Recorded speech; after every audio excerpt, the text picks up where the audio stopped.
کے سینٹر میں تشریف لا لیں جہاں پر آپ ہی کے لیے درس قرآن شریف منعقد کیا جاتا ہے. جزاک اللہ خیر.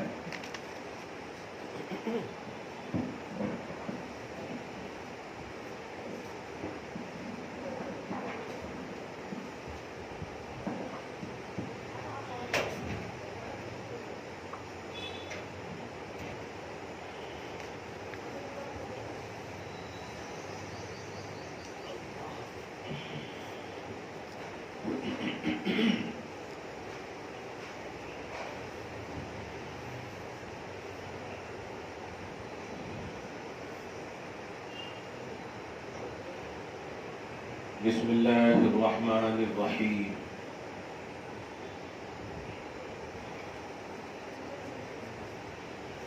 نحمده ونصلي ونسلم على حبيبه الكريم الأمين العزيز الرؤوف الرحيم وعلى آله وأصحابه الأفضلين الأكرمين أجمعين. أما بعد، فأعوذ بالله من الشيطان الرجيم. بسم الله الرحمن الرحيم. بل الله مولاكم وهو خير الناصرين. صدق الله العظيم. حصول برکت کے لیے دھیرے دھیرے درود شریف پڑھنی چاہیے. اللهم صل وسلم وبارك على سيدنا وشفيعنا وحبيبنا ومولانا محمد معدن الجود والكرم وآلہ الکرام وابنہ الکریم وآلہ واصحابہ وبارک وسلم صلی اللہ تعالی علیہ وسلم. سورہ آل عمران کی آیت نمبر 149 تک کا درس ہو چکا ہے. 149 150 سے درس کا آغاز ہے. ایک بڑا مستقل اور خوبصورت عنوان ہے. یوں تو جس ماہ سے ہم سب گزر رہے ہیں حجاج کرام کے قافلے جا رہے ہیں. خدا کرے جو بھی مسلمان جا رہے ہیں سب کے حج کو اللہ قبول فرمائے. سارے ارکان فرائض واجبات کی ادائیگی کو سہولت کے ساتھ گزارنے کی توفیق نصیب فرمائے. ہم سب کو بھی اپنے حبیب کا در ضرور دکھائے.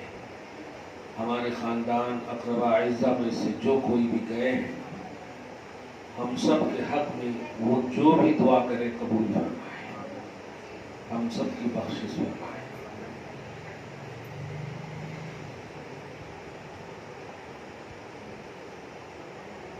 اللہ سبحانہ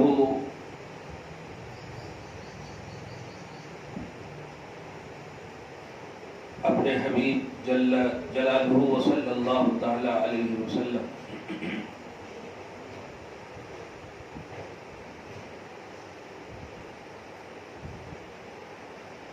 اور تمام محبوبان الہ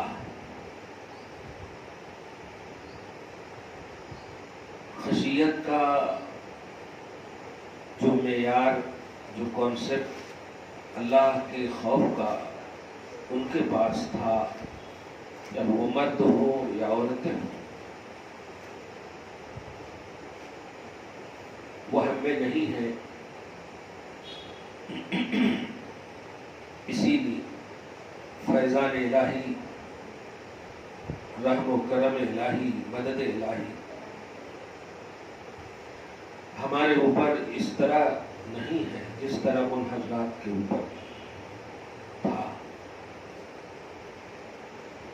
انہیں تکلیفیں، مشقتیں، پریشانیاں جتنی بھی آتی تھی ان تمام کو بحسن خوبی قبول فرماتے اور ہینڈل فرماتے.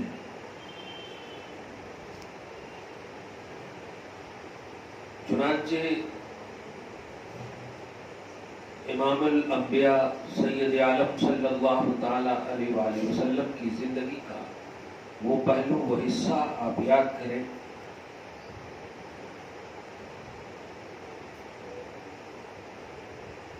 کہ وہ حبیب ہیں اللہ کے.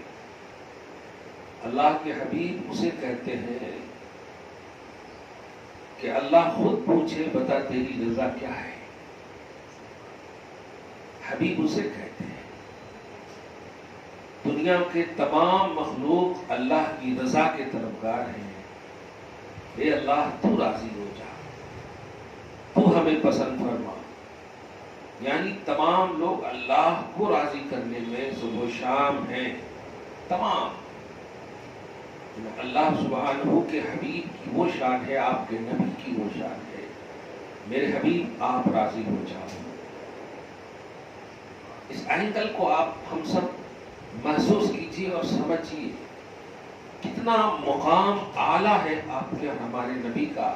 جانتی ہیں اعلیٰ مقام کا راز کیا ہے؟ حضور پاک صلی اللہ علیہ وسلم نے اللہ کی جو حمد بیان کی، اللہ کی جو عبادت اور تعریف بیان کی، ثنا بیان کی، وہ کائنات کی کسی مخلوق نے اس طرح حمد بیان نہیں فرمائی۔ چنانچہ خود نبی اعظم صلی اللہ علیہ وسلم فرماتے ہیں، انا احمد فی السماء، میرا نام آسمان میں احمد ہے۔ اور احمد کہتے ہیں اس ذات کو جو سب سے زیادہ حمد بیان کرتی ہے۔ وانا محمد فی الارض، اور زمین میں میرا نام محمد رکھا گیا ہے، یعنی وہ ذات جس کی سب تعریف کرے۔ ملائے اعلیٰ بھی، اوپر کی مخلوق بھی حضور کی عبادت الہ میں شریک نہیں ہو سکتی۔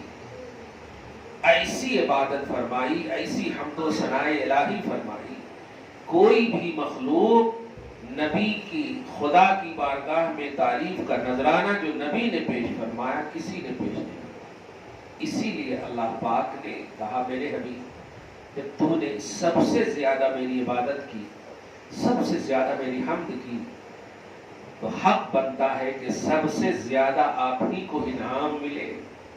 اور وہ سب سے بڑا انعام یہ ہے کہ اب میں چاہتا ہوں کہ تم راضی ہو جاؤ۔ بتا تیری رضا کیا ہے؟ یہ عام جملے نہیں ہیں، بتا تیری رضا کیا ہے۔ تو نبی صلی اللہ علیہ وسلم نے کئی موقعوں سے، خصوصاً سورۃ المائدہ آیت نمبر 118 کے تحت آپ دیکھیں گے تو، اور صحیح مسلم میں بھی حدیث پاک ہے کہ جب ایسا جملہ اللہ پاک نے کہا نبی سے کہ بتا تیری رضا کیا ہے، تو نبی صلی اللہ علیہ وسلم نے فرمایا، میں اس وقت تک اپنی رضا کمپلیٹ نہیں سمجھوں گا جب تک کہ میری امت کا ایک گنہگار بھی جہنم سے نہ نکل جائے۔ ایک بھی گنہگار امتی جہنم میں رہے گا تو میں اس وقت تک راضی نہیں ہوں گا۔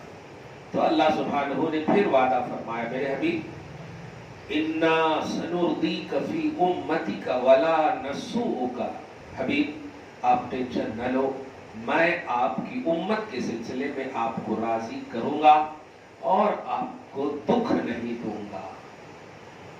وہ اعزاز ہے ماؤں بہنوں امتیوں، وہ اعزاز ہے جو کسی بھی نبی کی امت کو یہ اعزاز و شرف نہیں ہے۔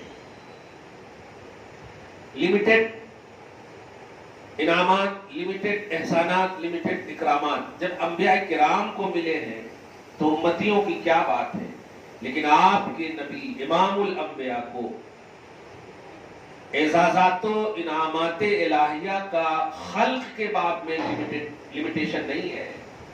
کتنا دیا ہے پتہ نہیں۔ انا اعطیناک الکوثر، بے شک ہم نے آپ کو بے حساب خیر کثیر عطا فرمایا، بے شمار نعمتیں عطا۔ بے شمار کا مطلب یہ ہوتا ہے جس کی شمار اور گنتی نہ ہو سکے۔ کوثر کا معنی ہے زیادت کل شیء، ہر چیز میں زیادتی، بے حساب انعامات عطا فرمائے۔ جو اللہ اپنے حبیب کو بے حساب، بے شمار، بے گنتی کے عطا فرمایا ہو، اس کی امت کی اعزازیت اور اکرامیت کا کیا عنوان ہوگا؟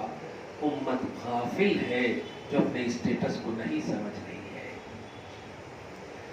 رات میں درس بخاری حدیث نمبر 8 کو پڑھا رہا تھا تو اس میں ایک لفظ آیا کہ ایمان کے 60 حصے ہوتے ہیں، 60 سے زائد شاخیں ہیں ان کی، شعبے، شاخیں سمجھ رہے ہیں ان کے، جیسے ایک درخت ہو اور اس کی 60 شاخیں، ان میں ایک چیز مطلب 60 جب ہے تو سب کو بتانا تھا لیکن نہیں بتایا. ایک چیز کو خاص طور سے بتایا نبی نے, الحیاء شعبۃ من الایمان. حیا, شرم, پردہ یہ ایمان کا حصہ ہے. میں سوچنے لگا 60 سے زائد حصے ہیں تو کوئی اور بھی امپورٹنٹ پہلو تھا اس کو بول دینا تھا, لیکن حیا ہی کو کیوں فرمایا؟ تو آپ سنو ماں, حیا وہ چیز ہے کہ جب انسان کے اندر رہتی ہے تو اس کی زندگی کا ہر حصہ اچھا گزرتا ہے, اور جب بے حیائی آتی ہے تو اس کی زندگی کا ہر شعبہ تباہ ہو جاتا ہے. نبی نے فرمایا اذا لم تستحی فاعمل ما شئت. جب تمہارے پاس حیا نہیں ہے تو تم جو چاہو کرو, کوئی مطلب نہیں ہے تمہارے عمل اور فعل کا. حیا, پردہ, حجاب یہ اللہ کے نبی صلی اللہ علیہ وسلم کا عنوان ہے. یہ فارمولیٹی نہیں ہے, یہ آپ کی دنیاوی ذمہ داری نہیں ہے, آپ کی فزیکلی طور پر حفاظت کا عنوان نہیں ہے. یہ اللہ رسول کی رضا کا عنوان ہے, یہ ایمان کا عنوان ہے, یہ مومن کی یہ شان ہے. باحیا مرد ہو یا عورت وہ مومن ہے. نبی نے فرمایا الحیاء شعبۃ من الایمان. مومن ہونے کی نشانی حیا ہے.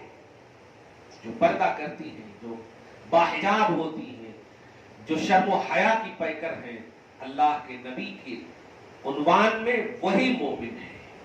تو حیا کو ابھارا نبی صلی اللہ علیہ وسلم. 60 شاخیں بتائی, 60 سے زائد, صحیح مسلم کی حدیث میں 70 سے زائد شاخوں کا جملہ ہے, لیکن ابھارا کس کو؟ الحیاء شعبۃ من الایمان. حیا ایمان کا حصہ ہے. دنیا والوں کو بتا دو آپ کہ ہم مسلم بیٹیاں حجاب اس لیے نہیں پہنتی ہیں کہ تم سے ہمیں ڈر ہے, بلکہ حجاب اس لیے پہنتی ہیں کہ اللہ اس کے رسول کا حکم ہے. اللہ رسول کا حکم ہے, اور خدا اور رسول کے حکم کو ماننے والے ہی کو مسلمان کہتے ہیں. اطیعوا اللہ و اطیعوا الرسول. اے ایمان والو, اللہ کا حکم ماننا اور رسول کا حکم ماننا. اس لیے کسی کے ڈر سے ہم حجاب کریں یا کسی کے کہنے سے ہم پردہ کریں نہیں. یہ سیکنڈ راؤنڈ ہو سکتا ہے, مگر پہلا راؤنڈ ہے کہ یہ خدا کی اطاعت ہے, رسول کی اطاعت ہے پردہ کرنا. جو پردہ کرتی ہے گویا وہ اللہ کی اطاعت گزار بندی ہے, رسول کی اطاعت اور فرما بردار کنیز ہے. اس لیے اس بات کو ہمیشہ دھیان میں رکھیں کہ اسلامی شعبے, اسلامی باتیں, اسلامی امور, اسلامی معاملات میں حالات حاضرہ, تقاضے, وقتی پریشانیاں, یہ سب آڑے تو آ سکتی ہیں, لیکن آپ کی زندگی میں یہ ہمیشہ نہیں رہ سکتی ہیں. اللہ پاک آپ کو ہمیشہ جب تک زندہ رکھے, باحیا رکھے, باشرم رکھے, باحجاب رکھے, اور ہمیشہ آپ کی حفاظت فرمائے. اللہ پاک کس قدر آپ کا انٹینشن چاہتا ہے, آپ ذرا غور کرو. وہ کھانے سے پاک ہے, پینے سے پاک ہے, یہاں تک کہ آپ ذرا سنیں, کمال ہے. خدا نے ہم سب کو پیدا فرمایا, باپ ماں بھی پیدا کرتے ہیں, پیدا کا جملہ کامن ہے, لیکن اللہ پاک بھی پیدا فرمانے والا ہے. وہ خالق ہے, وہ پاک ماں والد والدہ ہے. خالق بولتے ہیں بے مثال پیدا کرنے والے کو, اور والد والدہ بولتے ہیں مثال ہی پیدا کرنے والے کو. اسی لیے جب ہمارے گھر بچے پیدا ہوتے ہیں تو ہم بچے کی ناک کو بول دیتے ہیں ممی کی طرح ہے, رنگ کو دیکھ کر بول دیتے ہیں ان کی طرح ہے. تو یہ طرح جو ہے, لیکن اللہ کی مخلوق کو نہیں بولتے یہ اللہ کی طرح ہے, نہیں بولتے ہیں. مطلب اللہ کی جو مخلوق ہے خلق میں بے مثال کا عنوان ہے, اور ولادت میں مثال کا عنوان ہے. یہ دھیان میں رکھیے. سوچئے کہ ہمارے باپ ماں ہم کو پیدا کرتے, ہم کو کھلاتے, کیا ہمارے باپ ماں کا نفسانی انٹینشن یہ نہیں ہے کہ ہمیں خوشی ملے, ہمارا نام روشن کرے ہماری اولاد, وہ کتنا بھی کچھ بھی بلندی پالے مگر نام میرا روشن کرے, عزت مجھے. تو ان کا ایک مطلب یہ کہ فزیکلی طور پر, مینٹلی طور پر, نفسانی طور پر اپنی ایک خاص خواہش رہتی ہے, کیونکہ اللہ نے انہیں نفس دیا ہے. مگر اللہ پاک تو نفس سے پاک ہے. وَهُوَ يُطْعِمُ وَلَا يُطْعَمُ. وہ تو کھلاتا ہے, کھاتا نہیں ہے. وہ رزق کا مالک ہے مگر استعمال نہیں فرماتا. کمال ہے. وہ تو سب کچھ کا خالق اور مالک ہے لیکن یوز نہیں کرتا. بتاؤ وہ اللہ جو آپ کو کھلاتا ہے کھاتا نہیں. باپ ماں کھلاتے ہیں مگر کھاتے ہیں. باپ ماں کما کر لاتے ہیں خود بھی کھاتے ہیں. یہ ساری چیزیں ہیں. اس لیے باپ ماں اگر بولتے ہیں کہ میں نے کمایا, ٹھیک ہے آپ نے کمایا تو آپ نے بھی کھایا ہے, اس میں اشتراک. لیکن آؤ خدا کی بارگاہ میں, وہ خدا آپ کو کس طرح سے آپ کا انٹینشن چاہتا ہوگا. اے میری بندیو سنو, میں تمہیں جسم دیا, جان دیا, صحت دیا, تندرستی دیا, توانائی دیا, طاقت دیا, اور یہ سب دینے کے باوجود میرے پاس نفس نہیں ہے کہ میں چاہوں کہ تم میرے سامنے مطلب کچھ ایسی چیز پیش کرو جو میرا نفس خوش ہو. نہیں, میں نفس سے پاک ہوں. مجھے اچھا کھانا پکا کر لا کر دو. نہیں, میں کھانے پینے سے پاک ہوں. سوال یہ ہے وہ خالق مالک آخر کیوں ایسا کیا آپ کے ساتھ؟ ایک ہی جواب ملے گا, وما خلقت الجن والانس الا لیعبدون. میری بندیوں, میں صرف ایک چیز چاہتا ہوں اور اس چاہت میں بھی تمہارا ہی بھلا ہے. میں چاہتا ہوں کہ تم میری عبادت کرو, میری بارگاہ میں صرف جھکو.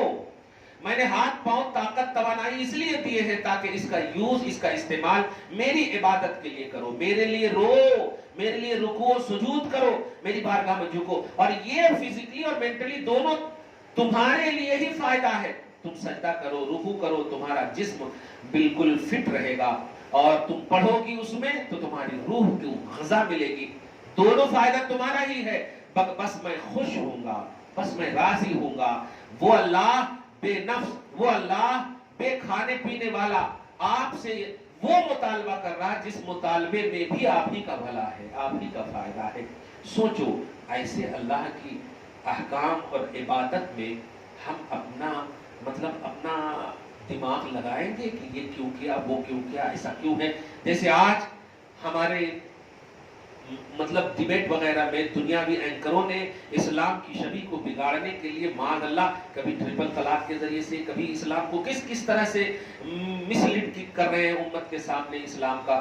مگر آپ کھل کر کہہ دو, میرے اسلام کا مالک وہ اللہ ہے جو ناریل کا محتاج نہیں ہے. وہ کسی بھیٹ کا محتاج نہیں ہے. ارے وہ کہتا ہے قربانی کرو تو قربانی کر کے تمہیں کو کہتا ہے تمہیں لوگ کھا لو.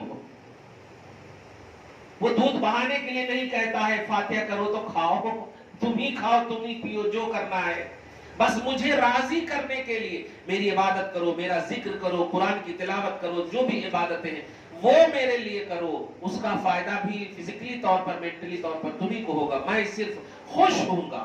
واہ, دنیا بھی آپ کو دے دیا, رزق بھی آپ کو دے دیا, جسم و توانائی بھی آپ کو دے دیا, طاقت سب کچھ آپ کو دے دیا, مال دولت عزت اولاد سب کچھ دے دیا. کیا کہ اللہ پاک کا بتاؤ تو ظاہری کیا بھلا ہے؟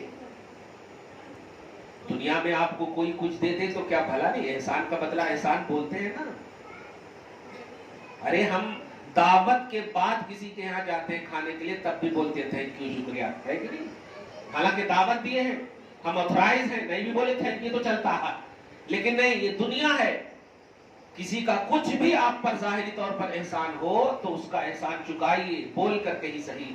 پریکٹیکلی طور پر آپ کے یہاں دعوت ہو تو آپ ان کو بلائیں گے, وہ بلائے تو آپ, یہ سب چیزیں احسان کا بدلہ احسان. بتاؤ رب العالمین کا ناخن سے لے کر سر کے بال تک اگانے والی ذات, تمہیں دینے والی ذات کیا فائدہ کر رہی ہو؟ اس ذات کا کیا فائدہ کر رہے؟ میں آج یہ ٹاپک بنانے کی اصل وجہ یہ کہ اللہ پاک بڑے کرم کے تقاضے میں ہے. اپنی بارگاہ میں بلانے والا کتنا مولا کس طرح سے اپنی شان کے مطابق اس پر توجہ فرمایا ہوگا. واقعی جب حج کے مہینے آتے ہیں نا تو پوچھئے ان سے جو واقعی توحید و رسالت کے, اور بلکہ کبھی احساس کیا ہو. آج کل تو میڈیا کا دور ہے, یوٹیوب پر بھی لائیو دیکھ لیتے ہیں مکہ مدینہ کو, لیکن کبھی جنہوں نے مکہ کو ٹچ کیا ہو, وہاں کے در و دیوار کو چھوا ہو, وہاں کے کلائمیٹ کو محسوس کیا ہو, وہاں کے ہوٹلوں میں بیٹھ کر کے کھایا ہو, پوچھئے ان سے. میں تو بس اپنا احساس یہی کہوں گا کہ جب وہاں چلے جاتے ہیں نا تو آنے کا من نہیں کرتا. ابھی بھی اس ہوٹل کا مجھے یاد ہے، مدینہ میں باب الولید میں میرا ہوٹل تھا. جب میں مدینہ گیا تو بستر جس دن لگایا تھا، جس دن اب جانا ہے اسی دن لوٹ کر آیا. کیونکہ مدینہ میں جب در رسول پہ جاتا تو وہی چپل وغیرہ جہاں لوگ رکھتے تھے وہیں سو جاتا تھا. سب کچھ تو ہے ہی، پیشاب پخانہ تمام چیزیں ہے ہی وہاں، اور کھانے پینے کے لیے کوئی نہ کوئی کیسا بھی انتظام کر ہی دیتے تھے رسول. تو ہوٹل میں آنے کی ضرورت ہی نہیں پڑی. جس دن جانا ہے اس دن. ایک جملہ کہوں، بڑے محبت کے جملے ہیں. مکہ میں آپ جانتی ہو رونا بھی چاہو گے تو آنسو نہیں گریں گے، اور مدینہ میں آپ روکنا بھی چاہو گے تو آنسو نہیں رکیں گے. کیا بات ہے، سبحان اللہ. دکھا دے یا الہی وہ مدینہ کیسی بستی ہے جہاں پر رات دن مولا تیری رحمت برستی ہے. تمہارے پاس کمزور دل ہے وہاں، اس لیے یہ ایموشنل جملہ ضروری ہے تمہارے لیے. کیونکہ جس عبادت میں اٹریکشن نہ ہو، خیال نبی نہ ہو، خیال حبیب نہ ہو، اللہ پاک اس عبادت کو منظور نہیں فرماتا ہے. جس عبادت میں، اسی لیے تو اللہ کی عبادت ہے نماز، لیکن السلام علیکہ ایھا النبی اللہ نے اس عبادت میں رکھ دیا ہے. عبادت خدا کی ہے، لیکن جب اتحیات آپ پڑھتی ہیں تو دیکھیے عبادت خدا کی ہے، لیکن التحیات للہ والصلوات والطیبات السلام علیکہ ایھا النبی. کمال ہے. جب عبادت خدا کی ہے تو نبی پر سلام کا کانسیپٹ کیوں اللہ پاک نے، اور وہ بھی واجب کے طور پر. التحیات قاعدہ اخیرہ واجب ہے. آپ سمجھ رہے، جس عبادت، جس کا، اب تو نماز جیسی افضل العبادات میں حبیب پر سلام کا کانسیپٹ رکھا، درود کا کانسیپٹ رکھا. آپ سمجھو کہ وہ کیا چاہتا ہوگا مولا، کیا چاہتا ہوگا. جو گئی ہے وہ بار بار جائیں، جو نہیں گئی وہ ایک بار ضرور جائے. ہاں، ایک دم اس نیت سے جائیں کہ اللہ رسول راضی ہو جائے. بس رات میں بھی کسی نے ایک سوال کیا کہ میرے پاس پیسے تو نہیں ہے لیکن کوئی آفر آئے ہیں اور میں عمرہ جانا چاہتا ہوں. میں نے کہا کہ کیوں جانا چاہتے ہو؟ نہیں، میرا من کر رہا ہے. میں نے کہا من کر رہا ہے یا اللہ رسول کو راضی کرنے کے لیے؟ دیکھو روکوں گا نہیں، لیکن میرا خیال ہے کہ عمرہ قرضہ لے کے جانا ٹھیک نہیں ہے. تو اللہ پاک اگر تم سے راضی ہے تو اللہ پاک تمہارے اسباب کو بھی وہ پیدا کرنے پر قادر ہے. تم اللہ کی بارگاہ میں گڑ گڑاؤ ہو، اسباب پیدا کر دے گا. اور اس کو میں نے اپنی پریکٹیکلی زندگی بتائی. میری مطلب یہ کہ یوں سمجھیے 20 یا 22 سال کی عمر ہوگی. 2005 کا وہ زمانہ ہے جب میں گلشن رضوی رائے چور میں پڑھاتا تھا. 1700 روپے میری تنخواہ تھی، اونلی 1700 روپے. اب آپ بتائیے 1700 روپے والا، اس میں باپ ماں کو بھی بھیجنا ہے ہر مہینہ. 2 بھائی کی خدمت تھی ہماری ذمہ، وہ پڑھتا تھا میرے ساتھ. وہ سارے پیسے کے بعد واٹ نونسنس، بچ ہی نہیں سکتا کسی بھی طرح. لیکن میں گیا فرض حج کرنے کے لیے، کسی نے مجھے نہیں کرایا حج. کہاں سے پیسہ آ گیا پتہ نہیں. تو اللہ کا اشارہ ہو جائے تو وہ اسباب اور ذرائع نہیں دیکھتا ہے، وہ آپ کو دے دیتا ہے.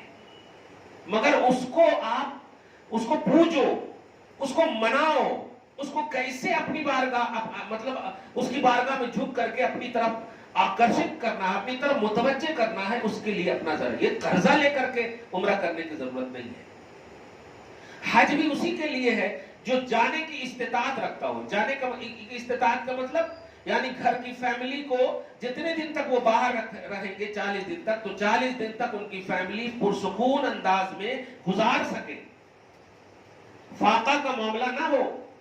کیونکہ انڈیا میں بھی اللہ ہی ہے، سعودی عرب میں بھی اللہ ہی ہے. ایسا نہیں کہ آپ مکہ مدینہ چلے جاؤ تو وہاں اللہ ملتا اور یہاں نہیں ملتا، ایسا نہیں ہے. وہ خدا کا مخصوص گھر ہے نسبتاً، ورنہ ساری ملکیت خدا کی ہے. تو اللہ اس کے رسول کی رضا کے طلب میں اگر حرمین کی زیارت کا تصور ہو تو وہ غضب کی بات ہے. آپ کو اس تصور میں ایک جملہ کہوں، حضرت شقیق بلخی ہے، کیونکہ یہ واقعہ آپ اس کو یاد رکھیں گا. کبھی آپ چونکہ رہتے ہیں نا، اس کو بیان بھی کیجیے گا آپ کبھی.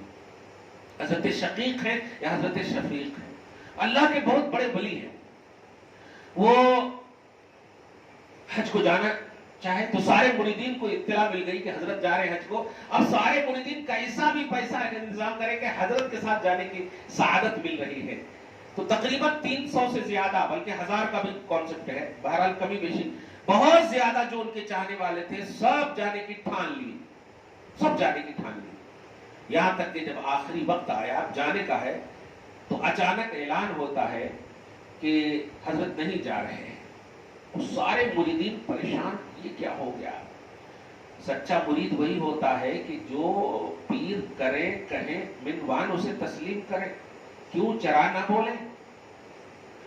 لیکن کچھ ایسے ہوتے ہیں نا، کیا بات ہے، کیوں ہے، ایسا ہے ویسا ہے. بہرحال کچھ لوگ چلے گئے تو ایک اللہ کے ولی کو یہ خواب میں بات آئی. دیکھیے گا یہ بات اگر قبول نہ ہونے والی ہو تو نہ کریں آپ، لیکن حقیقت یہی ہے جو میں پس منظر حدیث کے آئے بتا رہا ہوں کہ اس سال کے سارے حاجیوں کے حج کو میں نے قبول کر لیا ہے. سوال یہ ہے کہ قبول کیوں کیا؟ پوچھا کیوں کیا قبول؟ تو کہا شفیق بلخی کی وجہ سے، شفیق بلخی کی وجہ سے، نام جو بھی ہو. کہا ہے وہ تو حج کو آئے نہیں ہے، تو پھر حج کیسے قبول ہو گیا؟ حج آئے نہیں تو حج کرے نہیں تو حج قبول کیسے؟ تو آواز آتی ہے کہ انہی سے پوچھو کہ وہ حج کیوں نہیں کیا. آئے جب لوگ ادب و احترام سے پوچھے تو کہا سنو، جب میں حج کو جا رہا تھا تو ایک عورت، ایک بڑھیا مجھے سامنے ملی، اور ملنے کے بعد وہ بولی کہ دیکھو میری بیٹی کی شادی کا معاملہ ہے، یا مجھے بھوک کا معاملہ ہے، یا میرے گھر میں فاقہ کشی ہے، میرے پاس پیسے نہیں ہیں. وہ اس قدر رو رہی تھی کہ میں نے جتنے بھی پیسے تھے وہ سب میں نے ان کو دے دیے، یہ سوچتے ہوئے کہ اگر میں حج کو گیا تو مجھے فائدہ ملے گا، اس کا انتقال ہو گیا، اس کے گھر کے یہ ہو جائیں گے، میری غیرت کو گوارا نہیں ہے. تو اللہ پاک نے اس عمل کو اتنا پسند کیا کہ میں حج نہیں بھی کیا، مگر میرے اس عمل کی وجہ سے اس سال کے سارے حاجیوں کے حج کو قبول کر لیا. تو یہ ہوتی ہے اللہ کی بارگاہ میں چھوٹی چھوٹی چیز جس کو بہانہ تلاشنا بولتے ہیں نا. ہمارا معاشرہ ایسا نہیں ہو رہا ہے. ہمیں بھی چاہیے کہ ہم اپنی سوسائٹی، اپنے معاشرے کو پورا کمفرٹ محسوس کریں کہ ہم جب جائیں تو ہمارا معاشرہ ہماری طرف متوجہ ہے کہ وہ گئے ہیں، الحمدللہ ہمارے حق میں دعا کر رہے ہوں گے. ایسا نہیں کہ آپ وہاں جا کر کے خوب اچھے سے اچھا کھائیں، خوب اپنی عبادت کریں اور یہ تو سوچیں کہ اللہ راضی. اللہ آپ کو ہی صرف نہیں دیکھتا ہے، وہ ہر ایک کو دیکھتا ہے. آپ جب گھر سے نکلیں گے تو آپ کے آس پڑوس، آزو بازو، یہ سب میں بھی آپ کو نظر کرنی ہوگی، اور یہ حقوق مقدم ہے. حج جو ہے یہ اللہ کے حقوق میں سے، اللہ کا حقوق مؤخر ہو سکتا ہے مگر بندوں کے حقوق مؤخر نہیں ہو سکتے ہیں. بندوں کے حقوق آپ پر مقدم ہے. پڑوس اگر بھوکا ہے، آپ کے خوف سے وہ امن میں نہیں ہے تو آپ کا ایمان خطرے میں ہے، نبی نے فرمایا ہے. اس لیے ان باتوں کا ہمیشہ لحاظ کریں. خود کا گھر بھی صحیح ہو اور آس پڑوس کا گھر بھی صحیح ہو. اپنی ایٹیٹیوڈ، اپنے غرور، اپنے گھمنڈ کو، اپنے ایگو کو یہاں پر پیدل کریں، ورنہ کوئی عمل اللہ کی بارگاہ میں قابل قبول نہیں ہے. وہی عمل قابل قبول ہے جس عمل میں اللہ کی رضا ہو، اللہ کی خوشنودی ہو. اور یاد رکھنا ایک آیت جو سورۃ الروم کی ایک مشہور آیت کے ذریعے سے سوچو. اللہ پاک سونے سے پاک ہے نا. لا تأخذہ سنۃ ولا نوم، اللہ کو اونگھ نہیں آتی اور نیند بھی نہیں آتی. یہ اللہ کی شان ہے. مگر اللہ فرماتا ہے وَمِنْ آیَاتِهِ مَنَامُكُمْ بِاللَّيْلِ، اے میرے بندے اور بندیوں، تم جب سوتی ہو نا تو یہ تمہارا سونا میری نشانی ہے. سچ میں اس پر جتنا آپ غور کریں گے نا تو ایسا محسوس ہوگا کیا چاہتا ہے اللہ. یعنی آپ بستر پہ آرام کر رہی ہیں نا تو یہ آرام کرنا اللہ فرما رہا ہے یہ میری نشانی ہے. ریلیکس، کم ڈاؤن ہو کر سو. کیا بات ہے. یعنی اللہ سبحانہ چاہتا ہے کہ میرے بندے بندیوں ریلیکس ہو کر زندگی کاٹو. تمہیں تکلیف جب ہوتی ہے تو میں خالق ہوں، مجھے تکلیف ہوتی ہے. کیا پسند کیا اللہ پاک نے؟ جو اللہ آپ کے آرام کرنے کو بھی اپنی نشانی قرار دیتا ہوں، اپنی نشانی قرار دیتا ہوں. قرآن پاک میں دیکھ لیں آپ جا کر. وَمِنْ آیَاتِهِ مَنَامُكُمْ بِاللَّيْلِ، رات میں جو سوتی ہو نا یہ سونا خدا کی نشانی ہے. اپنی نشانی قرار دیا اللہ پاک نے. کیا کیا نہیں آپ کو مطلب یہ کہ یہ پیش فرمایا کہ جس بنیاد پر کوئی ایسی بنیاد نہ ہو جو اس کی بارگاہ میں تم متوجہ ہونے کے لیے کوئی عذر پیش کر سکو. A to Z اللہ پاک آپ کا سکون چاہتا ہے، آپ کو تکلیف میں مبتلا نہیں چاہتا ہے. پھر ہماری قوم کی بیٹیاں، ہمارے قوم کے لوگ اللہ کی عبادت سے غافل کیوں ہیں؟ کیوں ہے؟ دنیا مخلوق کو معبود نہیں، خالق کو معبود مانتی ہو آپ۔ مخلوق اگر ہے تو اس کے پاس نفس ہے، کھانے پینے کا تصور ہے، اس کو آپ معبود مانتی ہو جو نفس سے پاک ہے، وہ دینے والا ہے، کھلانے والا ہے، کھاتا نہیں ہے، وہ لیتا نہیں، جو جس طرح سے بھی تم نیک عمل کرو تمہیں کو اس کا ملے گا۔